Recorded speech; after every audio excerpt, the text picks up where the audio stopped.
দেখুন, এখন কিন্তু হসপিটালের ওপিডি অর্থাৎ আউটডোরের টিকিট বুক করতে গেলে আপনাকে কিন্তু মোবাইল থেকে অনলাইনেই করতে হয়। এবার আপনি এই ওয়েস্ট বেঙ্গলের মধ্যে যে কোনো হসপিটাল, যেখানে আপনি সরকারি হসপিটালে যদি ওপিডির জন্য টিকিট কাটতে চান ফোন থেকে, সেটা আপনি কি করে কাটবেন চলুন আমি আপনাকে দেখিয়ে দিচ্ছি।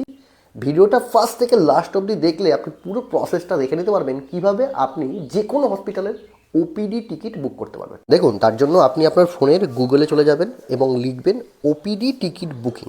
এটা লিখে সার্চ করবেন, দেখবেন সবার প্রথমে যে ওয়েবসাইটটা আসবে এই জায়গায় আপনি ক্লিক করবেন।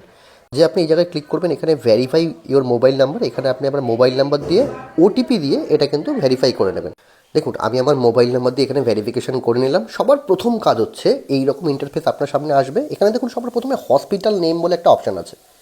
এই জায়গায় আপনার হসপিটাল নেমে ক্লিক করতে হবে। দেখুন এখানে অনেক ধরনের হসপিটাল নাম আছে। দেখুন যত হসপিটাল আছে সব কিন্তু এখানেই আপনি দেখতে পাচ্ছেন। যেমন দেখুন college of medicine GNM hospital, Darjeeling district hospital, Siliguri hospital, ঠিক আছে। এরকম দেখুন প্রত্যেকটা হসপিটালের নাম কিন্তু আপনি এখানে পেয়ে যাবেন। সবার প্রথমে আপনি যেই হসপিটালে দেখাবেন সেই হসপিটালের কিন্তু এখান থেকে সেট করে নেবেন। দেখুন আমি এনআরএস মেডিকেল হসপিটাল করলাম, এটা কিন্তু সেট করে নেবেন।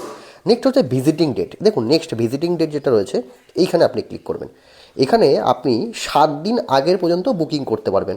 দেখুন আজকের ডেট থেকে 26 তারিখ পর্যন্ত আমি কিন্তু ম্যাক্সিমাম টিকিট বুক করতে পারি। আমি এখানে 23 তারিখ সেট করে নিলাম এখান থেকে।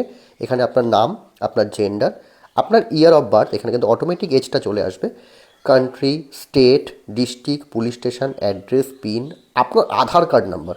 এখান থেকে কিন্তু আপনি আপনার আধার কার্ড নাম্বার বসিয়ে দেবেন। এখানে আপনার হেলথ আইডি নাম্বার, এখানে কিন্তু ওপিডি সেকশন। এই ওপিডি সেকশানে আপনি কোন ডিপার্টমেন্টের ডাক্তার দেখাবেন সেখানে কিন্তু পুরো লিস্ট চলে আসবে। এখান থেকে আপনি সেভ করে নেবেন, তারপরেই কিন্তু আপনার বুকিং কমপ্লিট হয়ে যাবে।